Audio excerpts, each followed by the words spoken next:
nandito na sa loob yung mga deed of sale, ID, lahat nandito sa loob ng compartment. Yan, punta tayo sa LTO. Kasi paparehistro natin to next month.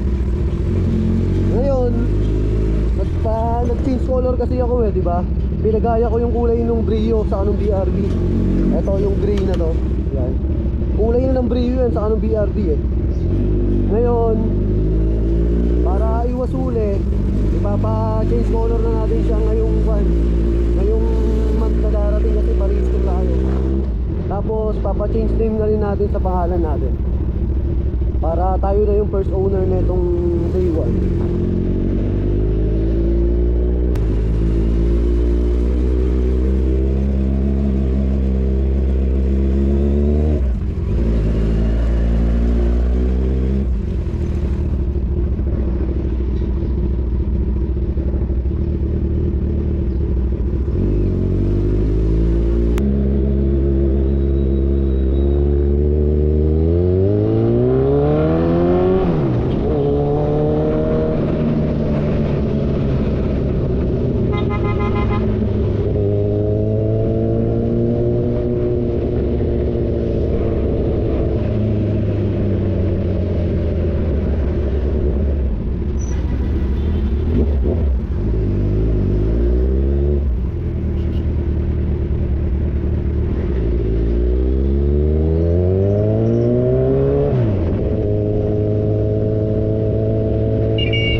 Parehistro kahapon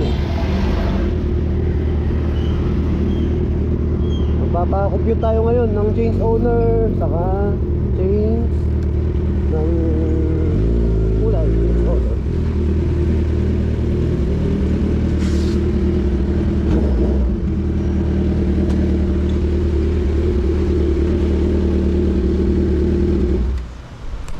Kailangan pa pala yun Wait lang, okay na. Refresh natin mamaya yung camera naglalag. Diyan ka mag-refresh, magbunot ka dyan.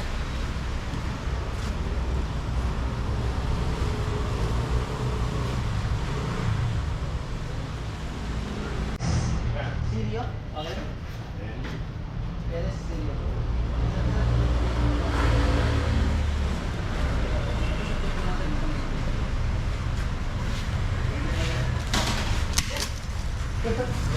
Sakos! Naglalak na nga yan.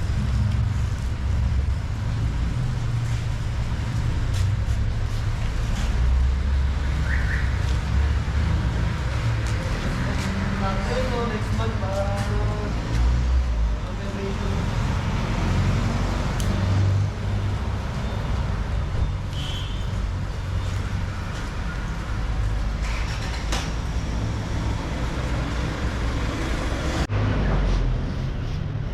Okay na to sir, no? Okay. Thank you, boss.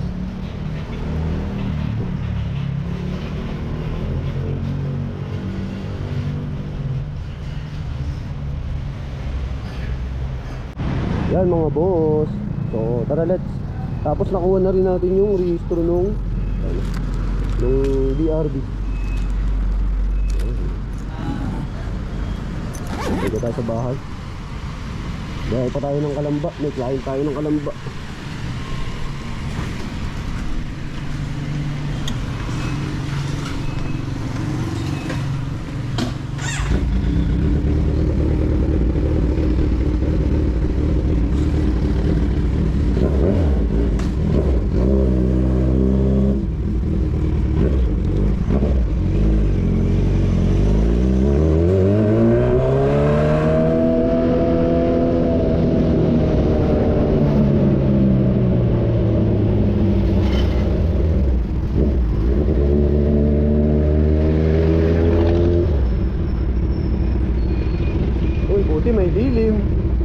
may stoplight eh, oh.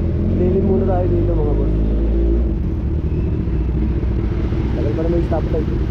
So, ride safe, mga buha biyahe. So, thank you. Ingat.